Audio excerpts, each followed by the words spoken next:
ምዕራፍ 45 እግዚአብሔር ለቀባሁት አሕዛብንም በፊቱ አስገዛ ዘንድ የነገሥታትንም ወገብ እፈታ ዘንድ በሮቹም እንዳይዘጉ መዝጊያዎቹን በፊቱ እከፍት ዘንድ ቀኝ እጁን ለያዝኩት ለቂሮስ እንዲህ ይላል።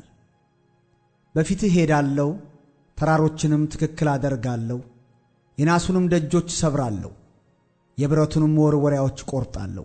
በስምህም የምጠራህ የእስራኤል አምላክ እግዚአብሔር እኔ እንደሆንኩ ታውቅ ዘንድ በጨለማ የነበረችውን መዝገብ በስውርም የተደበቀችውን ሀብት እሰጥሃለሁ።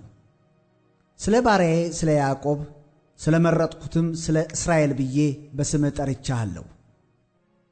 በቁልምጫ ስምህ ጠራሁህ፣ አንተ ግን አላወቅከኝም። እኔ እግዚአብሔር ነኝ፣ ከእኔም ሌላ ማንም የለም፣ ከእኔም በቀር አምላክ የለም። በፀሐይ መውጫና በምዕራብ ያሉ ከእኔ በቀር ማንም ሌላ እንደሌለ ያውቁ ዘንድ አስታጠቅሁ። አንተ ግን አላወቅከኝም። እኔ እግዚአብሔር ነኝ፣ ከእኔም ሌላ ማንም የለም። ብርሃንን ሠራው፣ ጨለማውንም ፈጠርኩ። ደህንነትን እሠራለሁ፣ ክፋትንም እፈጥራለሁ። እነዚህን ሁሉ ያደረግሁ እግዚአብሔር እኔ ነኝ። እናንተ ሰማያት ከላይ አንጠባጥቡ፣ ደመናትም ጽድቅን ያዘንቡ። ምድርም ትከፈት፣ መድኃኒትንም ታብቅል፣ ጽድቅም በአንድነት ይብቀል። እኔ እግዚአብሔር ፈጥሬዋለሁ። ከሰሪው ጋር ለሚታገል ወዮለት! በምድር ሸክላዎች መካከል ያለ ሸክላ ነው። ጭቃ ሰሪውን ምን ትሠራለህ? ወይስ ሥራህ እጅ የለውም ይላልን?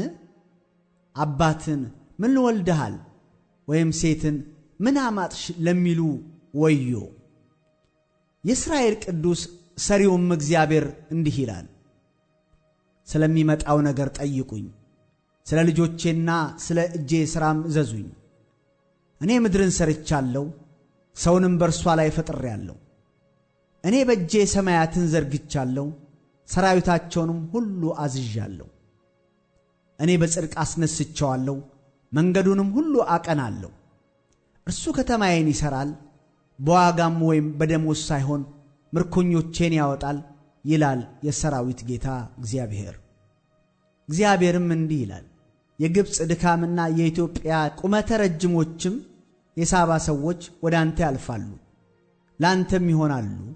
እጆቻቸውም ታስረው ይከተሉሃል፣ በፊትህም ያልፋሉ፣ ለአንተም እየሰገዱ በእውነት እግዚአብሔር ባንተ አለ፣ ከእርሱም ሌላ አምላክ የለም ብለው ይለምኑሃል። የእስራኤል አምላክ መድኃኒት ሆይ በእውነት አንተ ራስን የምትሰውር አምላክ ነህ። ሁሉም ያፍራሉ ይዋረዱማል፣ ጣዖታትንም የሚሠሩ በአንድነት ወደ ውርደት ይሄዳሉ። እግዚአብሔር ግን እስራኤልን በዘላለማዊ መድኃኒት ያድነዋል።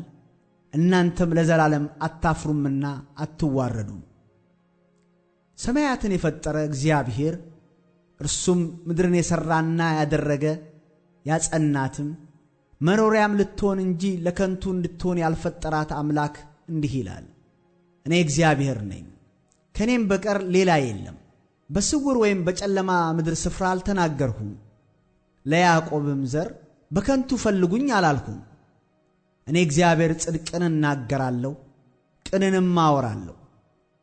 እናንተ ከአሕዛብ ወገን ሆናችሁ ያመለጣችሁ ተሰብስባችሁ ኑ፣ በአንድነትም ቅረቡ። የተቀረጸውን የምስላችሁን እንጨት የሚሸከሙና ያድን ዘንድ ወደማይችል አምላክ የሚጸልዩ ዕውቀት የላቸውም። ይናገሩ ይቅረቡም፣ በአንድነትም ይማከሩ። ከጥንቱ ይህን ያሳየ ከቀድሞስ የተናገረ ማን ነው? ያሳየሁም የተናገርኩም እኔ እግዚአብሔር አይደለሁምን? ከእኔም በቀር ሌላ አምላክ የለም። እኔ ጻድቅ አምላክና መድኃኒት ነኝ፣ ከእኔም በቀር ማንም የለም። እናንተ የምድር ዳርቻ ሁሉ እኔ አምላክ ነኝና ከእኔም በቀር ሌላ የለምና ወደ እኔ ዘወር በሉ ትድኑም አላችሁ። ቃሌ ከአፌ በጽድቅ ወጥታለች አትመለስም።